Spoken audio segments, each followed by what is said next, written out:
Ada satu spesies parasite yang dia duduk dekat dalam telinga spesies rama-rama noctuid. Dan misterinya, spesies parasite ni cuma duduk di salah satu sahaja daripada telinga rama-rama ni.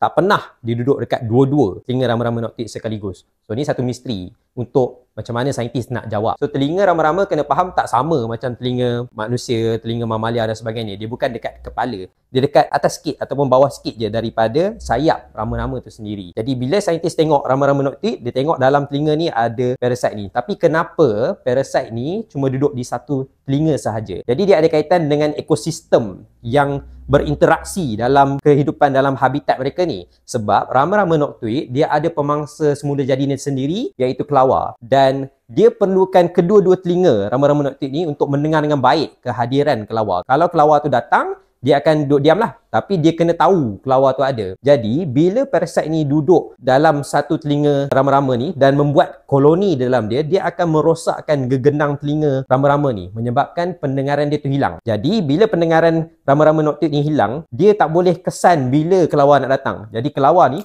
boleh datang makan dia sebab dia tak tahu tak boleh ni lah. Dia akan terbang je. Jadi, di situ adanya satu bentuk pemilihan alamiah, di mana untuk parasite ni hidup, dia kena pastikan host dia pun terselamat dan boleh hidup. Jadi berlaku satu pemilihan alamiah di antara dua populasi.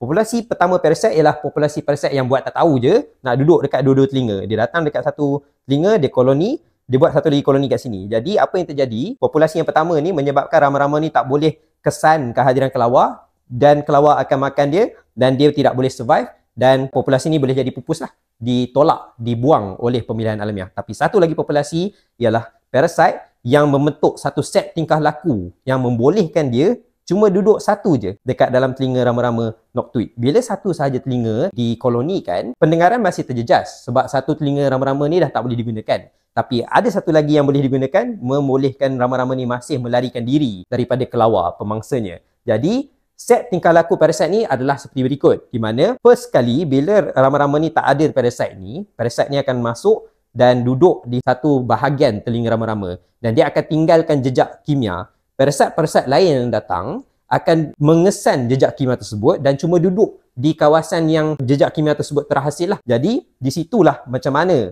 kaedah bagaimana proses pemilihan alamiah ni membentuk satu tingkah laku parasite untuk duduk di satu telinga sahaja. Ini membuktikan macam mana pemilihan alamiah ni boleh wujud dan boleh berinteraksi dalam lapisan-lapisan berbeza, sama ada dari segi parasite, dari segi host dan juga pemangsa host tu sendiri.